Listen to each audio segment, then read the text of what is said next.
What up, folks? Welcome to Storyalysis. I'm Chris. And I am Pierre. And you all oh my god. Yeah, you all wouldn't know this. I say you all like we have an audience. Right, we have like two people. Not even two people. We have Pierre one and and a I half. haven't one and a half.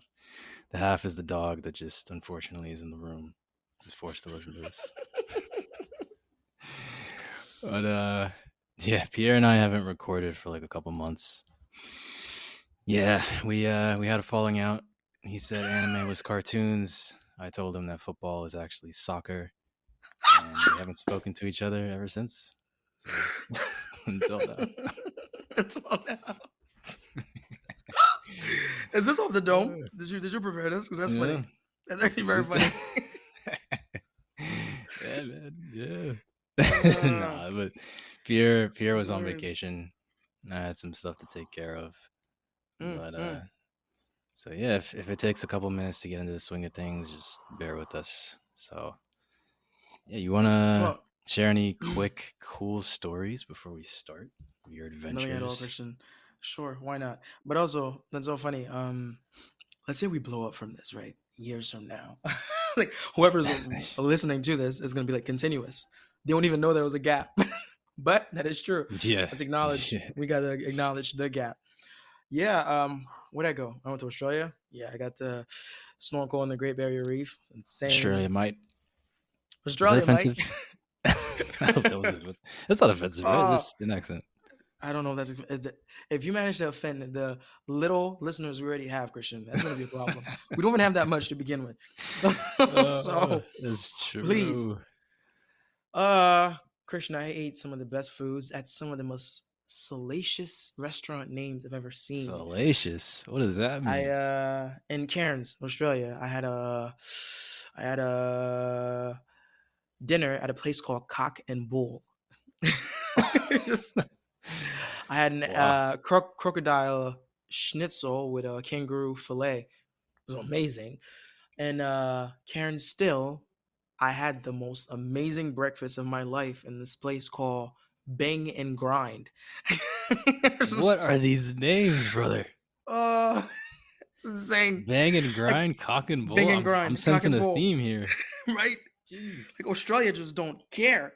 Just, kids are eating there. I had a drink at the boom boom room. The boom boom room. Boom boom room. Bro, I don't think I don't are you, do you, This are you place sure you exists. know where you were? This sounds Yeah. like they got a back Um room where some activities go down. it does sound like it. And Christian, it's underground. I'll send you the pictures. It's insane. It's Underground beautiful. too. Yeah, the boom boom room is Sheesh. like in a basement. That was in Brisbane. That was in Brisbane, Australia. Mmm. Yes, yes. And then we Brisbane. did New Zealand, Auckland. Some of the most beautiful skyscrapers I've ever seen. These buildings are insane. I got to go in the Sky Tower. Yeah, that was sick. Yeah. Stand on glass. I I think I could sent you the never. video. I It could was never. Nah, fuck that. insane. Fuck that. That glass, I don't know. Right. That shit did not look sturdy. I'm It sorry. looks sturdy. Dude, everyone does it. Well, no, everyone does it is a huge That's even worse. overstatement. No, That nobody means does it's it. getting I was less one of the stable. few. I I was one of the few people that did that. My cousin was in the background, like, I'm not doing it. It's like, I'm not doing that. You couldn't pay me. It was Yep. hilarious. It was great, man. Now I'm back in America with high paying taxes and stress and pollution. And we love it. Dude, every time I He's travel, back. man, it's insane. Like, I see the quality of life overseas, and I'm just like, damn it. Hey, it is what it is. Yeah, this is a first world country. That's for sure. Mm, That is for sure. yeah. And we Thumbs are to in Vinland, dude. Yes, This we're is in Vinland.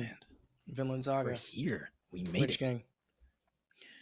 We have episode 16, Christian. Great Yep. purpose. Episode 16. Okay, here we go. Here we go. So, all right, quick recap of the Garter situation. Garter, a runaway slave, he murdered his owner and escaped on a horse in search of Arnheid. He was searching for Arnheid because, lo and behold, she's his wife. When he found her, Snake subdued him and had him tied in an outpost where some of Snake's men kept watch. Arnheid visited Garter at this outpost in the night. She freed him. Garter bit off one of the guards' Adam's apple, and then he killed the rest. He fled with Arnheid. In the Right. aftermath, Snake saw he escaped and realized that since he's injured, he couldn't have gone far and that he must still be on the farm. So this episode picks up the morning after, where Snake's men are in hot pursuit of Garter, and they're checking to see if he's in the barn that Einar, and Thorfinn sleep in. So that's where we're at. So the guards, while they're searching the barn, Thorfinn, he's quick on the uptake, and he realizes that, oh, they're searching because probably Garter must have escaped. And he tells this to Einar. And then Einar, he immediately becomes concerned for Arnheid. And then we cut to see Snake. He's posted up in Sverkel's house, and he's just ominously waiting. And Right. then we get the intro. Now, I want to say something about the intro really quick. So you know this about me. I get really in depth with stories. I really feel like I'm there. Mm. And so for a very fleeting moment, I can place myself in an anime or a fictional world so viscerally that it's almost as if I'm experiencing a personal memory rather than just watching a scene unfold in a story. I become Right. so aligned with the thoughts that a character may have, no matter how trivial it could be. I become so attuned with the zeitgeist of the era that these characters exist in and the perceptions that this era would invoke. And I also Yeah. become so aware of what it feels like to be aware of the human condition in that world and all the emotions that would be associated with that. Mm. And this is a sensation that I struggle to prolong and replicate at will, but it tends to happen to me with stories that are of extraordinary caliber, like Vinland Saga. And the reason I bring this up is because whenever I watch this opening, something about the combination of the music, the visuals, and the context of the story gives me that false memory sensation every time that I watch it. And the scene or the scenes that end up triggering this sensation for me often vary. So this time, it was the moment in the opening where we get the point of view of a soldier that is being cut in half by Thorgil. You know the moment I'm talking about? It happens like And really quickly. I don't know if you watch the openings actually. Do you watch the openings every time? wait, there was an opening for this one. Um, Wow. Blasphemy. that is actually very blasphemous. That's insane. Wait. What do I get this? My start for this is where episode 15 ended, where they're searching the shed. They replay Mhm. that moment. Really? Oh my goodness. That really never Yeah. happened to me. That's sad. You know what, Christian? As you're speaking, I'm gonna pull this up right now. Yeah. It's the opening I've never song done though. before. I don't know what you're talking about, actually. Hmm. What? I mean, it happens like really quickly. It's like the sequence where Okay. you see like an army and then there's a guy who's just killing people as the army's like marching forward. Okay. Okay. Hmm. Mhm. No, but the fact that I didn't see it is baffling. All right. Let's see. Yeah. There's. Are you? Wait. What? I'm re-seeing everything when they come back in to inspect the shed. Are we talking about the same thing? Yeah, the like when the song kicks in. The song. Oh, Yeah. Like you remember like how every episode in the beginning there's like a song that plays. I understand. Remember Yeah, I like know in that. yeah, so like during that song is when it happens. During the song. Yeah. Okay. Oh. Never, so that's not even part of the show. But I'm like, wait. Okay. Whoa. Yeah. I mean, it means a lot to me, man. These openings I mean a know lot it to me. does. I know it does. But at the same time, from my end, I'm like, wait, I thoroughly watched this whole episode. What are you talking about? Like, what? But okay. Never mind. I know it does. It Yeah. does. Yeah. Carry on, soldier. Carry on. It does. Yeah. Yeah. So there's a moment in the opening where we get the point of view of a soldier who's cut in half by Thorgil. And when I was seeing this, I was thinking, man, imagine being sliced in half by this guy. And then you realize your life is 100% over, but you Yeah. still have the consciousness left to Yeah. agonize over your death. And then Yeah. as you're agonizing over your death, Yep. you see the man who murdered you wearing a smile that not only mocks the end of your life, but celebrates the excitement in his continuing life. Like how Oh. tragic is that? How miserable Oh. is that? Oh. It's Christian, crazy. it's like the ending of my one of my favorite short stories, the interlopers. He gets up and he's like wolves. like like do you see something? Do you see someone? Like, oh yeah, we're gonna die here. We're gonna die brutally. We're about to be eaten by a pack of wolves. But yeah, that's insane. Ugh. The Yeah. interlopers. Anyone wanna read a short story? The interlopers. Yeah. Okay. What's the other one? Dangerous Game. Dangerous That's your game, the favorite one. most dangerous game. Said Pierre Hmm. doesn't read, but he loves short stories because they're short. Oh, Yeah. Oh my! You still got to read the Promised Neverland manga. I mean, I don't know if you're just completely burned with that story at this point. I'm I know, personally right? not. Of course you're Personally, not. I'm not. But the where it continue spoilers, slight spoilers. Where it continues once they leave the farm, it's like the dangerous game. So you would love it, man. The most dangerous game. Yeah, but I feel like you might have forgotten most of the story. I I was mean, you disappointed about that remember? ending, but hey, it's fine. Yeah. Ugh, I don't Endings want to just think keep about it. disappointing me, man. I, I don't want to I think told about you, it. I just watched the last two episodes of Billions, like the series finale, and I was a bit disappointed too. But aside from that, endings just disappoint Oh, from time to time. Billions disappointed you? Not the What? show, not the show, just a few characters. Actually, you know what, Really? man? I can spill this. You're never Damn. gonna watch the show. Billion series Lies. finale. I Lies. I don't like. It's you pure know, lies. shows writers tend to do that, where they lessen a character's presence, a character's intelligence. They did that with Chuck Rhodes in the last 2 to 3 episodes of Billions of season 7. Like, uh, they did that with Danny Rojas for Ted Lasso, which another show you did not watch. Like, this new character comes in, Zava, and then Danny Rojas was supposed to be the main guy, the replacement of Jamie Tart. They just made him dumb. Like they did that in Game of Thrones for Lord Varys. They just made his character insignificant until he died when he was a smart guy.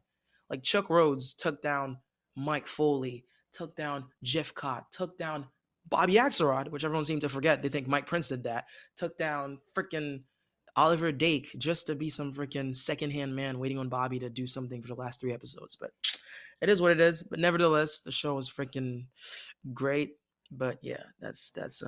But yeah, you're never gonna watch Billions, Christian. At this point, you don't even care about spoilers from Billions. Fucking lies, bro. But Didn't they also do uh, that for what's the guy in Game of Thrones? Peter Dinklage? I think that's the name of the actor. they didn't dumb homeboy Uh down. They just made him Peter Dinklage. Well, he was still Daenerys' right hand man. They just yeah, sure, let's I say loved that, dude. him. This dude betrayed Lord Varys, man. The guy freaking saved you from getting killed, executed for killing your dad, and then you return the favor by betraying him for some shit that he was right about. Again, you don't know anything I'm talking about, Christian, because you don't watch the final season of Game of Thrones. Lord Varys Nope. told this dude, Lord Varys told Daenerys, I am for the crown as long as shit's going well.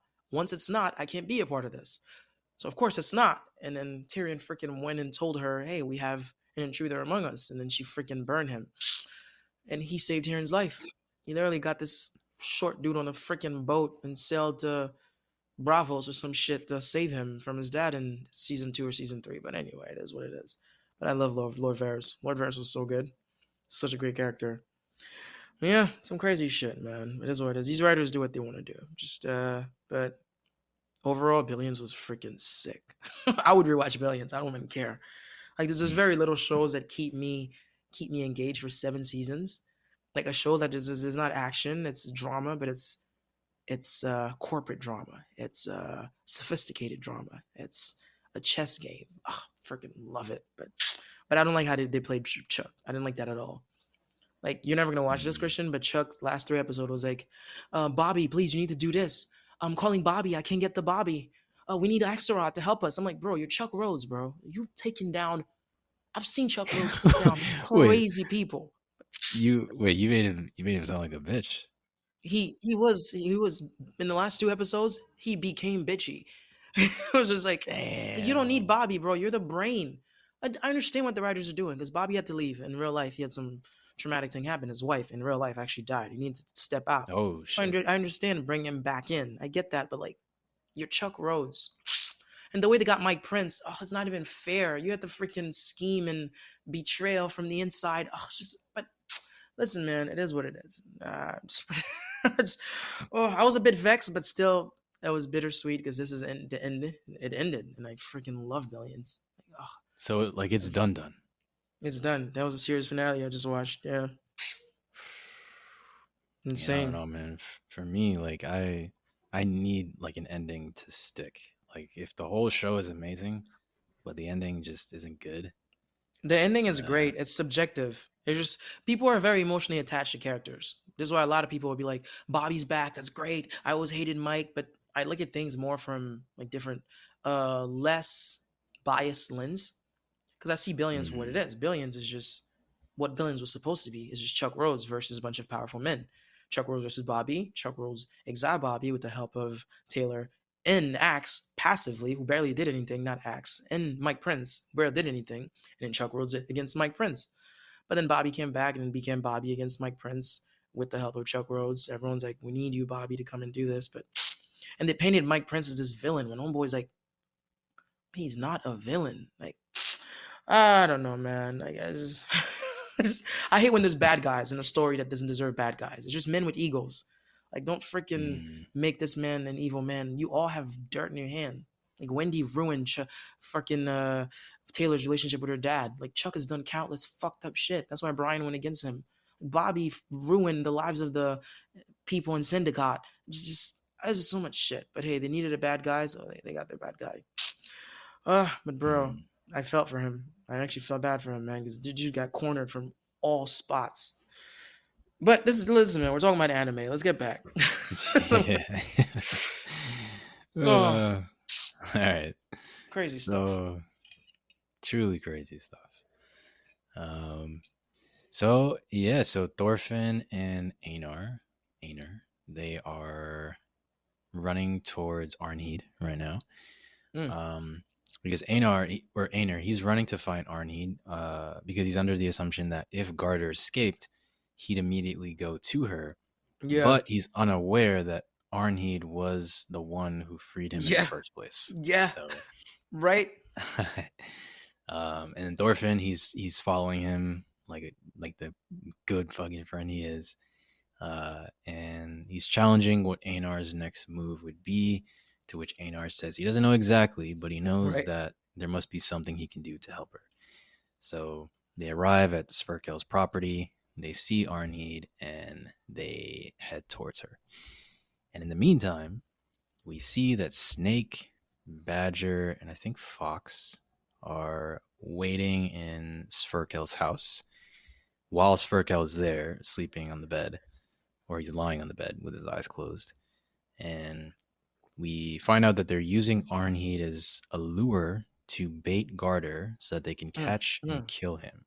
Yep. And Snake is one of his men notices that Thorfinn and Einar came, and Snake tells them to leave them alone, and to let them do whatever they want. And we already know at this point that he has a soft spot for these two, so he lets them get away with a lot. Right. So Yeah. this isn't this isn't that surprising. Uh, Seriously. And yeah, so Thorfinn and Einar, they speak Einar. I'm trying to say Einar, not Einar. Thorfinn and Einar speak with Arnheid, and here's what we get from the conversation. So, number Yep. one, Arnheid admits to being the one that freed Garter. She says it was out of fear they that they'd be killed since Garter bit off a guard's Adam's apple, and she assumed that he'd be her best bet for survival. But then she confesses that part of the reason she acted the way she did was because she couldn't let go of a dream where she and him lived as a family with the child inside of her. So that's number one. Number two, Um, oh yeah, go ahead, go ahead. no, before number two, as she's saying that number one, she says a line there that I was like, damn. She had those eyes who used to have so much confidence look so miserable. Yeah. Bro, Yep. these two episodes, I can't, man. Just I lost my voice Yeah. from crying. By the way, that's why I'm drinking tea from screaming. Why? So Yeah, that crazy. line you just said, it ties into an important point that I want Mm, to touch on at the end of next episode because mm. that's big. That is Do big. your shit, man. I can't do your shit. But yeah, go ahead, Christian. Take it away. What's number two? So, number two, Thorfinn realizes that they're being watched. Number three, Arnheid and Garter fled to Sverkel's house the night prior, but since Garter was so wounded, he lost consciousness.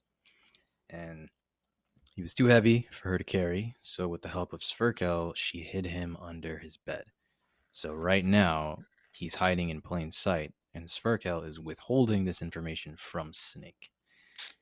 Mm, Snake, for number four, Snake and his men arrived shortly after Arnheid and Garter, and they're under the impression that Garter is hiding elsewhere, and that he's going to come here to Sverkel's property in order to get Arnheid, but he's already there. Um, and Garter, number five, Garter is bleeding really badly from his right chest. So every moment he's inching closer towards death. And then finally, number six, Einar expresses his resolve to help Arnheid escape with Garter, as does Thorfinn. And when Thorfinn agreed to help, I was like, fuck, that's stressing me out because they're so close to being freed, and I really don't want that to be ruined by right. this. So that really stressed me out. And then Mm, Einar, he said, specifically, he said to Arnheid, "Are you prepared to cast your lot with Garter?" And I looked it up. And cast your lot, that's an expression which means to make a decision in a situation where there's risk. So, a little tidbit hmm, out there for what that means. hmm. Um, and after the conversation that they had, we cut to Sverkel speaking with Snake. And Sverkel, he tells Snake, um, they say inferior people can't help but become slaves. That Uh, it's where they belong, but I don't think so. Slaves were just unlucky. That's all. If you and I had been unlucky, we might have ended up as slaves too. It's important to be aware of how this is me talking. This isn't Sverko. It's important to be aware of how luck factors into status because many people during this time period would assume one's status is like a matter of destiny, right? And this can cause you to speak from a place of ignorance and selfishness mm-hmm. when you speak to somebody who's of a lesser status than you. Yeah. But when you're aware of the luck factor, you can speak from a place of humility and compassion when you are somebody who has higher status. Yep. And Sverkel, he demonstrates this compassion by helping Mm-hmm. Arnheid and Garter, and even back when he was letting Thorfinn and Thorkel like sit at the same table and make fun of him, like he's that's humility, that's Yes. compassion. Yes. Um, And to echo your sentiments, when Kettle met Leif Arngson, Leaf. What's Leaf's last name? Leaf Erickson, Leif and the Erikson. fake Leaf Erickson and the fake Thorfinn, the other kid that he named Thorfinn. He said, I didn't want to. What did he say? What did Kettle say? I just didn't want to offend you guys to come off as Yeah. like Mm-hmm. just people that are rich but have manners and humility. Like, Mm-hmm. yeah. The Gramps can be like grumpy. Like my initial, what's the noun? What am I looking for? The I don't know. I can't find the correct words for this. The way I was first introduced to Gramps, his initial introduction to me, sure, was like someone who's like rude, but the qualities that are flowing through his son, he possesses also, and you got to see that in these last few episodes, like Mm-hmm. humility, you just self control, understanding, reasonable reasonability reason. Yeah, he's able to hear Arnheid's story and understand, okay, I see what you're going through, like helping her, okay, I know what I'm doing, but this isn't good, man, and you've just been dealt a bad hand, which is what he's trying to tell Snake there again, like, hey, this what stopped us from being slave was just we just got lucky in the lottery that is life, like we were just born into a better pot or something. But yeah, Mm-hmm. Yep, but exactly. And even like Snake demonstrates this humility and compassion too. Because by he's always lenient with Thorfinn and Einar. Like if you're somebody who is just not humble and who's cocky, like you're not gonna you're not gonna necessarily do that. So he also falls into that category of people who are aware of uh this luck. Um but yeah, and then after that Sverkel, he tells Snake to take his farm instead of, swinging a sword, because he hopes that by taking control of his farm, Snake would straighten out his life. And that he cheekily said that this would be his way of repaying Snake for reading the Bible to him all the time. mm-hmm. Um, but of course, Snake, he brushes it off. Um, that's true. Mhm. Before we finish, yeah, he burst it up, but also the sword. He's like, hey, even looking at the sword, this sword is not from around here, so you're not from here. Mhm. So whatever reason that you're brought here, I understand. You can still change that. As in, yeah, trying to sway him into the light side. But it's like there's a To the bunch light of side. I know people usually say the dark side, and just because it's the opposite. He's trying to like redeem homeboy. Like it's not too late for you Block. to drop that sword. But Uh, crazy shit. yeah, yeah, and yeah. So after we have this little moment with these two, then we start to see the plan of Einar, and Thorfinn and Arnheid commence.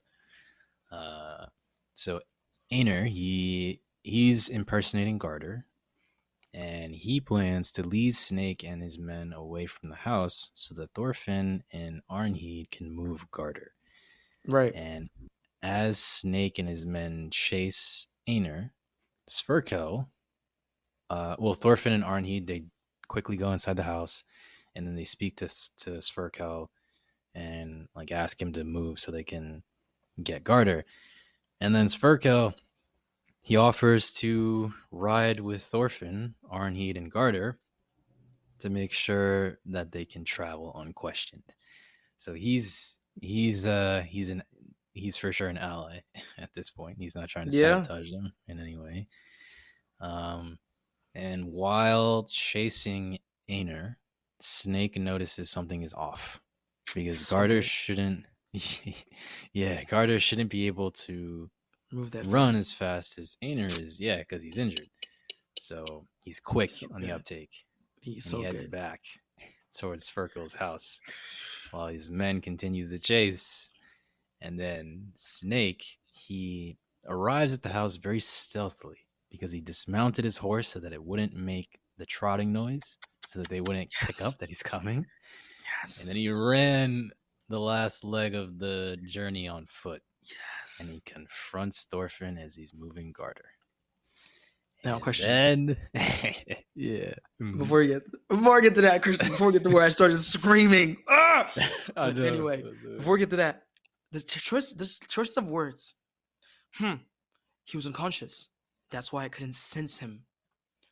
He must have dropped his Mm. horse and walked here. That's why I couldn't sense him. Like him and Thorfinn use the word sense. I'm like, are these motherfuckers Ooh, ninjas? Like, it's nice like, pickup. Nice is this pickup. Yeah. Nen? Is this Ren? What is this? Is this Is this Hatsu? Hunter x Is that Hunter? too? Is this Hetsu? Like, I'm like sense. Like, what do you mean sense, bro? Like, but anyway, I was like, that's okay. I'm like, these two are top tier, which we're gonna see. Oh man. Yeah, because Okay. that theming continues. But yeah, like we'll we'll get to how it continues. Um, uh, but so yeah, now we're getting the setup. We are getting set up for Snake versus Thorfinn. So these two, they're eyeing each other down, and then time freezes, and we see Thorfinn take in the situation. His only option is to deal a non-lethal blow to Snake and escape, but of course, he's still struggling with the idea of any kind of violence at all. mm-hmm. So he's struggling, and subconsciously he's The seeking one and only. guidance. And Oh, the then one and only. the spirit of the man who's been guiding him most of his life Talk your shit. manifests and acts as his advisor. Like you Rich gang. said, the one and only Askeladd makes another appearance. The one we love to hate. Just just like when just like how he was in Thorfinn's corner during his duel with Thorkel in the Mm-hmm. snow, he's Mm-hmm. doing it here again. And I get chills whenever he Mm. shows up because it's a reminder of how cool the whole story is structured. Like the man who killed a boy's father becomes a father figure to that boy as the boy tries to get revenge. A forever fascinating situation that will never not be interesting. That is true. The way That is that this true. is set up, it will And never he's not aware be that interesting. he's trying to kill me. Yeah. Yeah, and he's aware that the boy is trying to kill. So it's crazy. And Damn. he gives Thorfinn two options. Well, he Mm, says which road leads to becoming a warrior. You have mm, option mm. A, being a pacifist, or option B, violence for the sake of helping somebody. And if you remember in season 1, when Thor's fought Askeladd's men on the boat to protect the others, but he didn't kill anyone, I think that, and he at that point, Thor's was already like, I think it's fair to say he was a true warrior at that point. And so I think that confirms what the correct answer is to this quandary. But of course, Thorfinn needed to realize this on his own. Yeah. And he did realize it because he answered the question by throwing a lightning fast punch at Snake, which Snake he just barely dodges while throwing a counter slash that Thorfinn just barely dodges too. Mm. And then Thorfinn, he stands up, he clenches his shaky fist, Oh and my he goodness. assumes his two dagger stance, Oh my which goodness. is beautifully symbolic because he's awakening his warrior And instincts. he's back. But instead of being armed with daggers, weapons that kill, he's armed with just his fists, Yep. weapons that will be used to subdue, which is a clear sign that he's awakening his beast, but the beast is tamed. Fucking beautiful. Uh hmm. I mean, I took it as he just doesn't have the daggers. If he had them, he would have used them.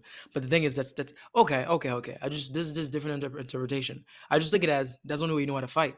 But he's now fighting, as in he's no longer in the defensive that he has to be to receive and blows and dodge blows. But he's like, I'm gonna go on the attack. But that's the only way I know how to fight with these two swords, with these two daggers. But I don't have them. But I'm still gonna get back to that position. But Mm. your way actually makes sense too, man. But dude, I was screaming. Oh, it was like, wait, Yeah. what is that stance? That's very odd. Is it an axe? Mm. A spear? A Mm. sword? No. No. Yo, and the freaking ah! And it superimposes his old, like, Oh. wolfish character design on top of his new one. And they show you Fucking this love it. sync thing, like when something's done loading, like his face was like pink or purple, and it was like something was like zoom, like freaking like download complete. It was like he was like in sync. and they show you like his former self in that stance. Oh, I can't, bro. I think Christian, I rewatched that scene probably like 25 times. It's like, Yeah, I watch it a lot too. oh, Can't lie. this was like Ted Lasso's dart scene when he beat Rupert. I was like, oh, my dad used to play darts with me all the time until he died. Pineapple sauce. Pineapple sauce. No. Pineapple sauce. No.